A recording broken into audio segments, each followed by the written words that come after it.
Hola, hola a todos nuestros seguidores y seguidoras de esta plataforma virtual y este es su podcast Justicia en Debate, el podcast producido por la Corte Superior de Justicia de Junín. Hoy, en una edición más, contamos con la presencia de nuestro invitado especial a propósito del primer Congreso Internacional que se viene llevando en el local Nuestra Señora del Valle, producido también por la Corte Superior de Justicia de Junín.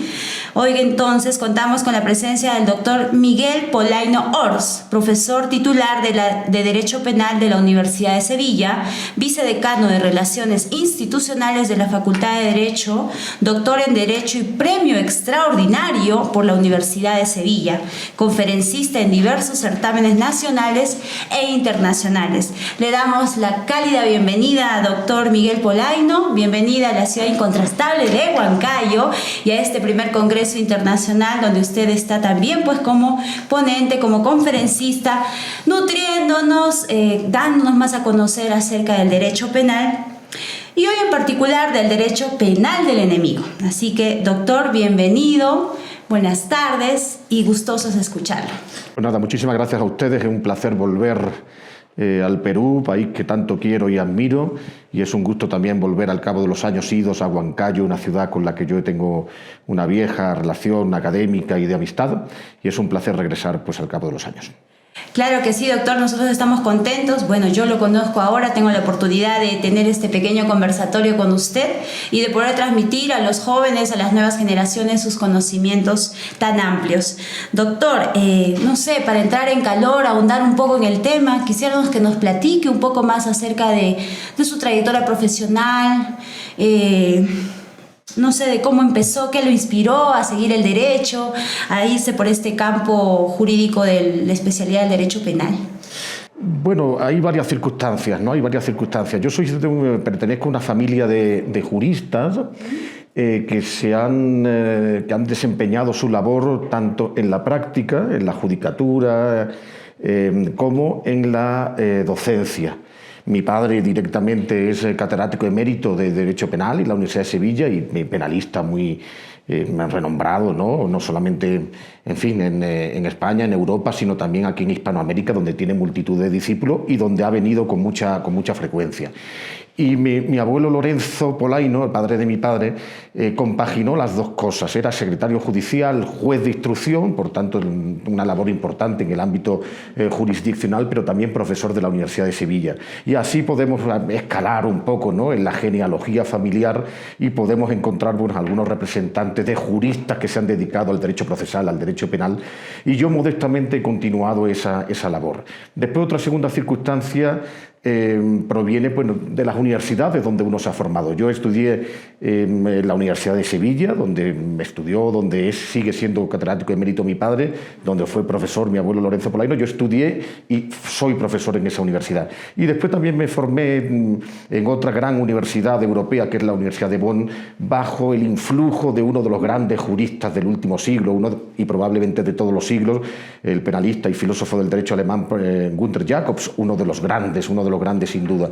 Yo creo que el tener el maestro en casa y también encontrar alguna figura como maestro inigualable en la figura del profesor Jacobs, yo creo que eso condiciona cualquier preparación, cualquier formación jurídica.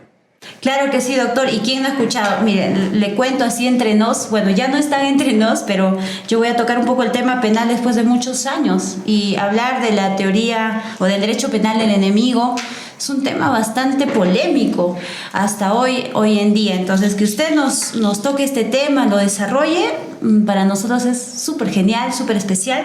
Así que gracias, doctor, gracias de nuevo y bienvenido una vez más a Huancayo, después de muchos años quizá, pero ¿ha notado cambiado Huancayo?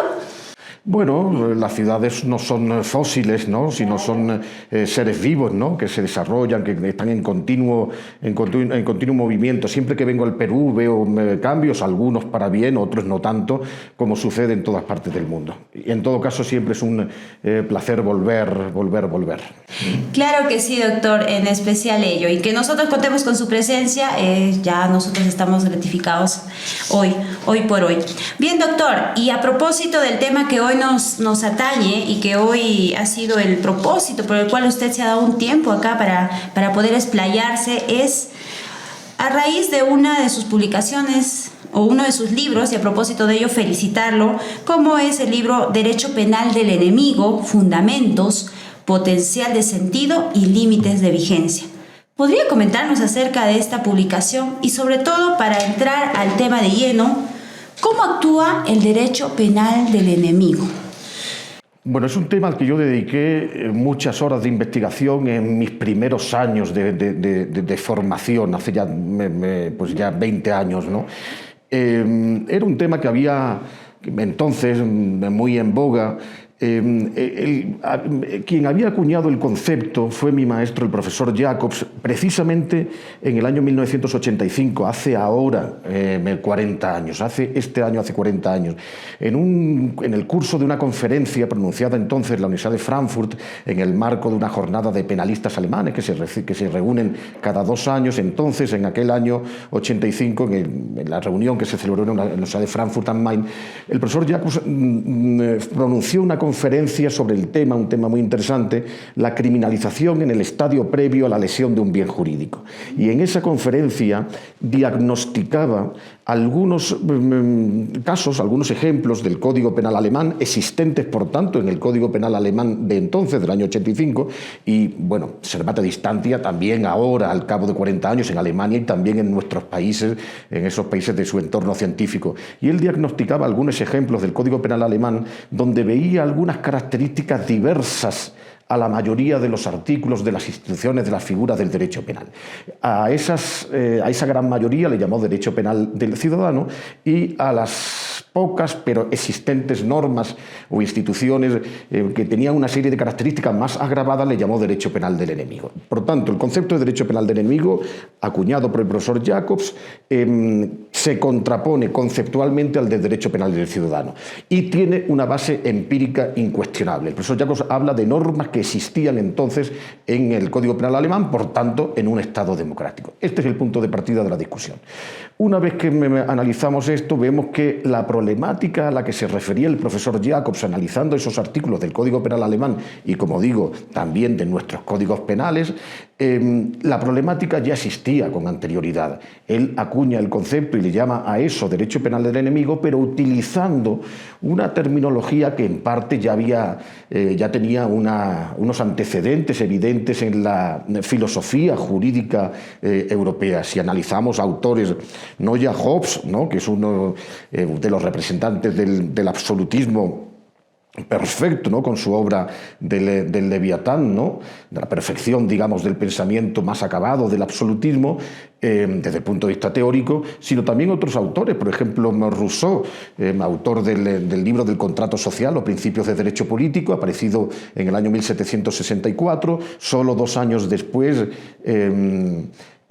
solo 2 años antes de 1762, quiero decir, solo 2 años antes del libro de Idelit y de Le Pen, el Tratado de los Delitos y las Penas de Beccaria, al que influye tan notoriamente, pues en ese libro de Rousseau de 1762 ya se utiliza el concepto de enemigo. Se utiliza el concepto de enemigo para aludir al sujeto que, faltando a su palabra al pacto social, pues controvierte o impide los derechos de los demás. El sujeto que falta la palabra al cumplimiento del contrato social se convierte en enemigo, evidentemente, de las bases de ese contrato. Es decir, la terminología pues existía, tenía una base también en la discusión filosófica, teórica europea. Jacobs acuña el concepto, pero la problemática, incluso el concepto enemigo, existía con anterioridad. Y esa problemática es una pregunta clásica. ¿Qué tiene que hacer el Estado frente a los sujetos, a los ciudadanos que no solamente no respetan las bases del Estado y los derechos fundamentales de los demás, sino que le hacen un jaque mate al Estado? Esa es la pregunta fundamental. Claro que sí, doctor. Gracias por de repente habernos adentrado al tema, ¿no?, de derecho penal del enemigo. Y básicamente entiendo de que debemos partir de 2 conceptos: ciudadano, enemigo. Infringir las normas del Estado, las normas sociales, las normas jurídicas, y la crítica que siempre se va contra esta corriente del derecho penal del enemigo, por lo que iba leyendo, es el tema de que de alguna manera aplicar el derecho penal del enemigo como tal, desde una perspectiva más severa, una intermedia, sería ir contra las garantías procesales a los que tendrían derecho estos últimos, como son los enemigos, y de repente, no sé, hacer los castigos o las sanciones que se le apliquen mucho más severas. A ver, si no lo entiendo, lo entendí bien. Precisemos un poco, doña Celeste, precisemos un poco. Ha dicho usted antes que el concepto o el tema del derecho penal de enemigos es un tema polémico o escandalizador. Bueno, decía Cela, el gran escritor español, que es mayor el número de escandalizables que el de escandalizadores, ¿no? Y de manera que en este caso yo creo que puede aplicarse también eso. En segunda cuestión, el derecho penal de enemigos no es una propuesta. He comenzado diciendo que es una descripción de normas existentes en un Estado de Derecho, en el Código Penal alemán del año 85 y, salvando las distancias, también en el Código Penal alemán de ahora, y también la legislación española actual y la legislación peruana actual. Es decir, en nuestros estados de derecho tenemos normas de derecho penal de enemigo y describiendo las normas tenemos que decir que una serie de normas tienen una serie de características diferentes a la mayoría de instituciones que existen en el Código Penal. Entonces, ¿cuáles son esas normas? Primero, ¿cuáles son esas características? Segundo, ¿y cuáles son los límites que hay que establecer para evitar que estas normas se expandan como en una balsa de aceite e impregne con su grasa desalentadora el resto de normas y de artículos del Código Penal. Entonces, ¿cuáles son esas características a las que Jaco se refería? En primer lugar, una cierta anticipación de la punibilidad. Ya su conferencia se llamaba criminalización en el estadio previo a la lesión de un bien jurídico. Entonces Jaco dice, si analizamos algunas normas, estas pequeñas, pocas, pero existentes normas en nuestros estados de derecho, vamos a ver que se trata de, existe una anticipación de la punibilidad, un adelanto de las barreras de protección penal.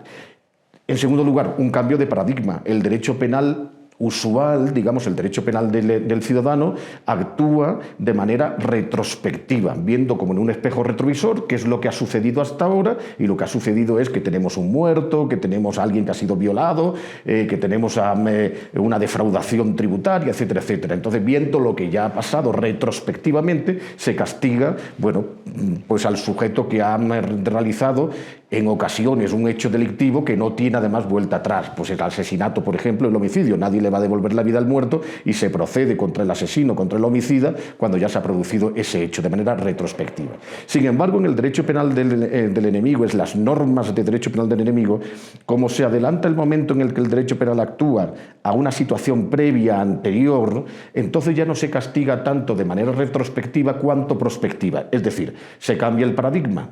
De un paradigma retrospectivo se pasa a un paradigma prospectivo y se castiga no tanto por lo que se ha hecho en el pasado, mirando en ese espejo retrovisor, cuanto por lo que el sujeto ha realizado hasta ahora, cuyo peligro puede proyectarse de manera especialmente desestabilizadora pro futuro.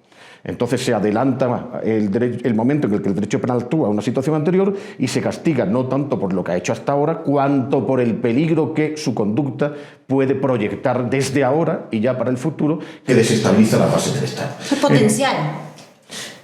Y si hablamos de bienes jurídicos o delitos propiamente, un delito potencial. Ahora le voy a poner algún ejemplo y lo va a ver usted de manera muy clara. Estas son las dos primeras características. La tercera característica es la reducción de determinadas garantías penales, procesales, y podemos añadir, aunque el profesor Jacos no lo dice, penitenciaria. Entonces dicen, este tipo de normas se reducen determinadas garantías penales, procesales y penitenciarias de manera proporcional a la peligrosidad que el sujeto demuestra con su conducta, no de manera arbitraria, sino de manera proporcional. Y en cuarto lugar, se utiliza una terminología contundente.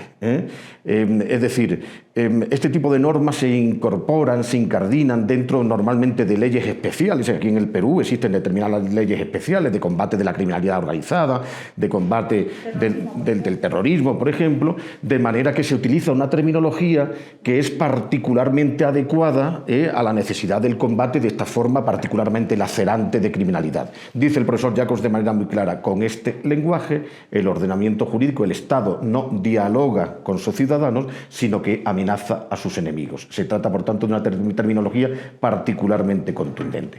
Estas son algunas de las características, algunas, las principales, que el profesor Llacos menciona, además de una última quinta, que es el mantenimiento de una penalidad contundente. Normalmente, cuando se combate una situación anterior, cuando el riesgo es más pequeñito para el bien jurídico, como en la tentativa respecto de la consumación, como en los actos preparatorios respecto de la tentativa, se va reduciendo la pena de manera proporcional al adelantamiento. Sin embargo, aquí, dice el profesor Llacos, se constata una falta de reducción de la pena proporcional al adelantamiento. Es decir, se mantiene una pena contundente. Una pena que en muchos casos es casi equiparable pues, a la pena del delito consumado, el delito fino. Ejemplos, me decía usted, ejemplos. El profesor Llacos pensaba, cuando hablaba de esas pocas normas existentes en todos nuestros ordenamientos jurídicos democráticos, no estamos hablando de las dictaduras, democráticos, pensaba en lo que yo resumo en tres ámbitos esenciales, lo que yo llamo núcleo duro del derecho penal del enemigo. Primero, delitos de posesión o de tenencia.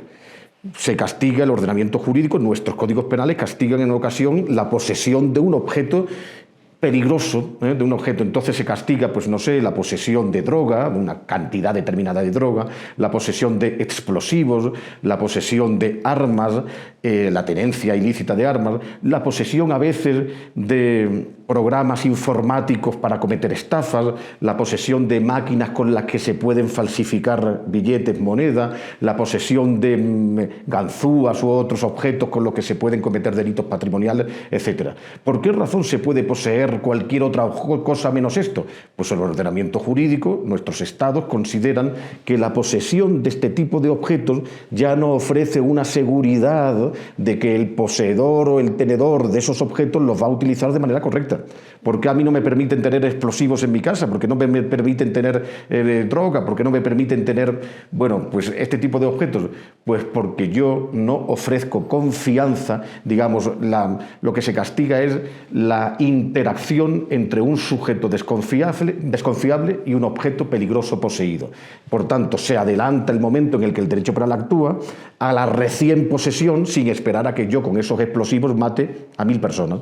Entonces, la recién posesión, la recién tenencia de esos objetos ya genera una desestabilización social, que desestabiliza desde hoy la posesión de ese objeto en manos de un sujeto desconfiable, ya genera una perturbación, una conmoción de las bases del Estado, de lo que el profesor Llacos llama normas de flanqueo que apuntalan la seguridad de la sociedad.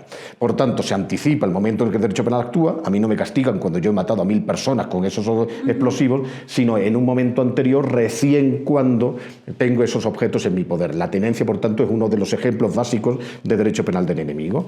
Se hace con un fin preventivo. Se castiga hoy en un momento prematuro, anterior, cuando el riesgo es más pequeñito, para evitar que ese riesgo vaya creciendo como una bola de nieve y genere una conmoción inmensamente mayor, por ejemplo, en un número elevado de muertos. Primer ejemplo de derecho penal del enemigo. Segundo ejemplo, núcleo básico de derecho penal del enemigo. Los delitos de organización o de estatus. Es decir, lo que en el ámbito criminológico se llama criminalidad o delincuencia organizada o crimen organizado, y que en el ámbito dogmático se llama más delito de organización. Aquí no se castiga la la reunión de varios sujetos con una finalidad delictiva, sino la conformación de una banda, de una organización que ya genera una conmoción de las bases del Estado. Si analizáramos la estructura de estas figuras de organización, veríamos que realmente descritos de esa manera son la suma de dos elementos: un elemento asociativo, reunión de varias personas al mismo tiempo, más un elemento teleológico, la finalidad delictiva. Sin embargo, ambos elementos son dos elementos relativamente neutrales. La reunión de varias personas es un derecho fundamental reconocido en nuestras constituciones. La finalidad es un pensamiento no delinque, cogitationis poenam nemo patitur. ¿Cómo la suma de dos elementos neutrales, un derecho fundamental más un pensamiento, es igual a un delito? Porque lo que se castiga es la conformación de una organización que ya tiene un efecto socialmente desestabilizador, que ya tiene un efecto que conmueve las bases del Estado. Y por tanto, todos los ordenamientos jurídicos de todos los estados democráticos que yo conozco contienen dentro de sus normas estas normas de delitos de organización, que es un ejemplo básico fundamental de derecho penal del enemigo. Tercer núcleo fundamental, determinadas normas, figuras de la parte general, como por ejemplo las medidas de aseguramiento, por ejemplo, las medidas de alejamiento. El alejamiento es una pena, una medida interesantísima que ya existía en la época del derecho romano con diferentes formas, la pena de exilio, exilium, la pena de relegatio, destierrum, que se aplicaba a los sujetos peligrosos, destierrum o desterratio ad insulam, destierro en una isla, se mandaba al sujeto peligroso en una isla y solamente con billete de ida para que pues, desarrollara su actividad peligrosa allí, pero lo alejamos de aquí, de este momento, de este ámbito en el que necesitamos una peligrosidad, una seguridad que el sujeto debería prestar motu proprio, pero que no presta. Es decir, el ordenamiento jurídico utiliza este tipo de normas para forzar con la coacción jurídica una seguridad que debería prestar el ciudadano, pero que motu propio no presta.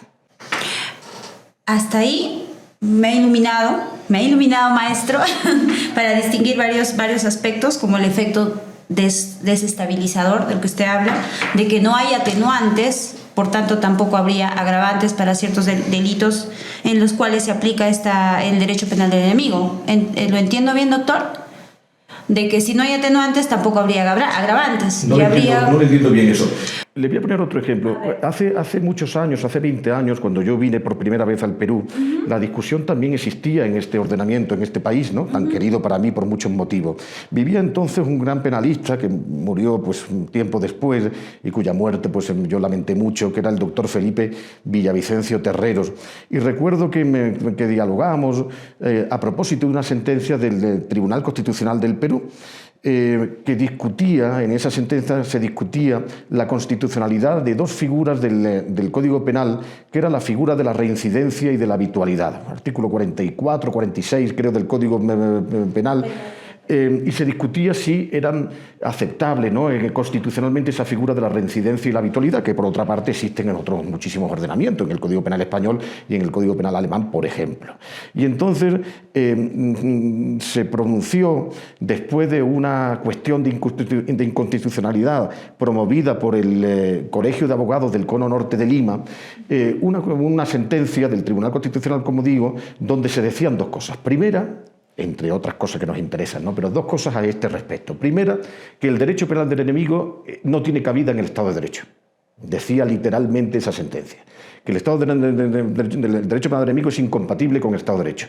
Y segundo, que la regulación que el Código Penal peruano contenía de esas figuras de la reincidencia y la habitualidad eran perfectamente acordes al derecho penal democrático, eran perfectamente acordes a la Constitución peruana, que no infringía ni el principio de culpabilidad, ni el principio del hecho, ni el principio de ne bis in idem, etcétera, etcétera.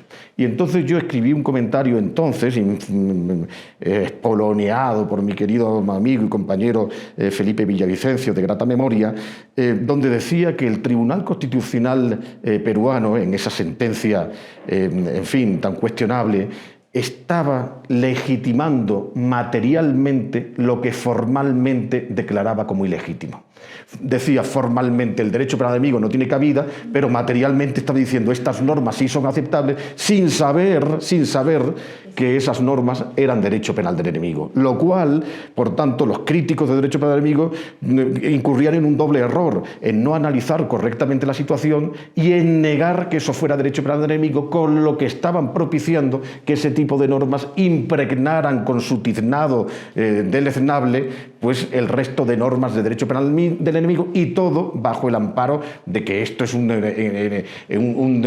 Estado de derecho puro, un derecho penal impecablemente democrático, que no queremos normas de derecho penal del enemigo porque son incompatibles y sin embargo aceptamos todo tipo de normas sin saber que eso es derecho penal del enemigo. En fin. Así que sí aplicamos derecho penal del enemigo. Sin duda, como en todos los estados de derecho. ¿Sabe por qué? Porque el derecho penal del enemigo, descrito como lo describió el profesor Jacobs y como modestamente yo lo desarrollé, el derecho penal del enemigo en este sentido es una garantía del Estado de Derecho. En el sentido que hace un momento nos acaba de describir. Así es. Y bueno, para ejemplos básicos de nuestra, ¿qué podríamos decir? De nuestra normatividad, Siempre se habla como ejemplos el tema de terrorismo, en el cual lo aplican, el tema de organizaciones criminales, en el cual aplican. Y bueno, ahora lo que usted nos menciona, pero quizás no sé si sea bien disfrazamos, porque como usted efectivamente decía, no aplicamos derecho penal del enemigo. Nuestro Estado es respetuoso del debido proceso, garantista al máximo. No me ha entendido usted o no me ha explicado bien, doña Celeste. El derecho penal del enemigo es la verdadera garantía del Estado de Derecho. Cuando hablamos de teoría garantista, cuando existe una teoría llamada garantista, que yo respeto con autores que yo me respeto, incluso que me admiro, a mí no me gusta la terminología, no porque sea refractario evidentemente a las garantías, sino por lo contrario, porque una teoría que se autodenomina garantista lo hace en una suerte de ejercicio de supremacía intelectual que es inaceptable en el mundo de las ideas, en el mundo del derecho. Yo soy garantista y por tanto todo lo demás es fascismo, ¿no? O comunismo o totalitarismo. Eso es inaceptable. Por tanto, yo no creo que esa terminología sea la correcta. Pero si aceptamos esa teoría, le tengo que decir que, en mi opinión, el funcionalismo, que ha descrito de esta manera tan precisa el concepto de derecho penal del enemigo de una manera impecablemente democrática y dogmáticamente fina, el funcionalismo es el verdadero garantismo. Si hay una teoría que ofrece una solución más acorde, más respetuosa de los derechos fundamentales, es el funcionalismo. Bien, doctor. Me quedó más claro también su postura, la respetamos por supuesto, por algo usted es una persona que ha desarrollado bastante, ha conocido, ha estudiado bastante el tema del derecho penal del enemigo. En todo caso, ha definido también al enemigo, a quién sería considerado como enemigo, y yéndonos a este término, ¿cree usted que es posible afirmar que el enemigo no es considerado persona y a la vez carece de derechos o que esto simplemente se restringe? Vamos a ver, existe una pareja conceptual que se contrapone. Quiero ser muy conciso porque ya sé que el tiempo nos apremia. Existe una pareja conceptual que se contrapone, que es el concepto de persona, que es sinónimo de ciudadano, y el concepto de enemigo.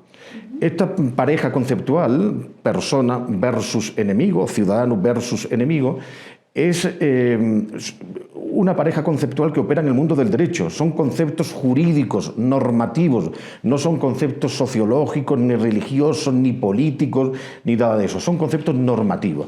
El origen del concepto de persona en este sentido proviene, bueno, desde Aristóteles, por supuesto, ¿no? Desde Aristóteles el concepto de persona es un concepto fundamental de toda discusión filosófica, pero en sentido moderno proviene del gran filósofo alemán y jurista alemán Hegel, que en su obra Fundamentos de Filosofía del Derecho, o Lineamientos Fundamentales de Filosofía del Derecho, del año 1820-1821, acuñó las bases de ese concepto de persona. Decía él: el mandato jurídico es sé persona y respeta a los demás como personas. ¿Qué significa eso? Significa dos cosas. Primero, que el concepto de persona no es un concepto natural, que el concepto de persona es un concepto jurídico. Uno es persona en la medida en que es destinatario de normas jurídicas, en la medida en que adecua su comportamiento a las normas jurídicas. Entonces yo me comporto como persona cuando soy destinatario de normas y adecuo mi comportamiento a esas normas jurídicas. Y, segundo lugar, el concepto de persona es un concepto bidireccional. Yo soy persona en la medida en que respeto a los demás como personas. Yo soy persona en la medida en que yo soy destinatario de normas y adecuo mi comportamiento a las normas, es decir, en la medida en que le respeto a usted como destinatario de normas y como titular de derechos fundamentales. Con lo cual, persona es quien ejerce civilidad. Por eso decíamos que el concepto de persona es sinónimo de ciudadano. El ciudadano, un concepto que proviene del latín, el cibes, ¿no? El ciber era el que podía habitar en la civitas, en la ciudad. Y podía habitar en la civitas porque era un sujeto que ejercía cotidianamente civilidad. Es decir, el ciudadano en Roma le permitían y tenía el estatus de ciudadano porque ejercía cotidianamente civismo, porque ejercía cotidianamente civilidad, porque respetaba los derechos de los demás. Por eso podía vivir en Roma. Si no, era hostis, de donde proviene la palabra hostilidad, era peregrinus, los peregrini eran los que podían entrar en Roma con fines normalmente comerciales, pero no podían quedarse a vivir ahí, no tenían derecho de sufragio, etcétera, etcétera. O eran inimicus, ¿no? Por lo tanto, el estatus de ciudadano es un estatus que se gana con la propia, por el propio comportamiento de ejercicio de civismo. El ciudadano es el que se gana ese estatus ejerciendo civilidad. Ese es el concepto de persona. En otro sentido, se puede uno degradar evidentemente en el concepto de persona, en este sentido normativo. Un sujeto se degrada en su concepto de persona cuando le hace el jaque mate al Estado, cuando desautoriza todos los derechos fundamentales de los demás, cuando, por tanto, denigra con su comportamiento delictivo personal, pues todos los derechos fundamentales de los demás. Eso sucede, por ejemplo, en la figura del terrorista. El terrorista no reconoce la autoridad del Estado y no reconoce el derecho a la vida de los ciudadanos, por ejemplo, o el derecho a la propiedad de los ciudadanos, o el derecho a la tranquilidad o a la seguridad de los ciudadanos. Por eso le hace un jaque mate contrario. En este sentido, no se está comportando como persona, porque no respeta los derechos de los demás. El concepto de persona es un concepto bidireccional. Yo soy persona cuando cumplo las normas jurídicas y cuando respeto los derechos de los demás. Muy bien. Persona, pero todo aquel que delinque, no solamente por estos tipos especiales en los cuales se podría configurar de manera, no sé si más presente, el derecho penal del enemigo, ¿serían considerados enemigos? ¿Todo aquel que delinque ya es enemigo? Aquí me ha sido muy buena pregunta, doña Celeste. En efecto, el concepto de persona y enemigo, o derecho penal del enemigo y derecho penal ciudadano, son dos polos ideales, polos ideales, es decir, en dos extremos. Normalmente existen una gama de grises intermedios. Es verdad que en esas figuras de derecho penal del ciudadano, es decir, las figuras mayoritarias de derecho penal, pues un homicidio, un robo, una violación, donde el sujeto comete esa conducta, pero después no significa un peligro para los demás, pues vale para neutralizar, digamos, la peligrosidad que el sujeto ha traducido en la realización de un delito, vale con un tratamiento usual. Solo en determinados casos muy especiales, en casos particularmente graves, es necesario neutralizar el peligro del delincuente, particularmente peligroso, con un plus de aseguramiento. Entonces, digamos que el derecho penal del enemigo se reserva para una categoría de delincuentes particularmente peligrosa. No todos los delincuentes son enemigos, aunque todos falten al respeto a los demás, sino que los que se ganan esa categoría de enemigos son los que con su comportamiento frontal impiden el mínimo desenvolvimiento posterior del concepto de ciudadano. Digamos de otra forma, el derecho penal del enemigo es el plus de aseguramiento normativo necesario para neutralizar el plus de peligrosidad especial que demuestran determinados delincuentes. Bien, doctor, nos quedó ahora sí mucho más claro. No todos son enemigos. Para empezar, no todos enemigos, así que la figura como que se va a catalogar para ciertos infractores de la normatividad.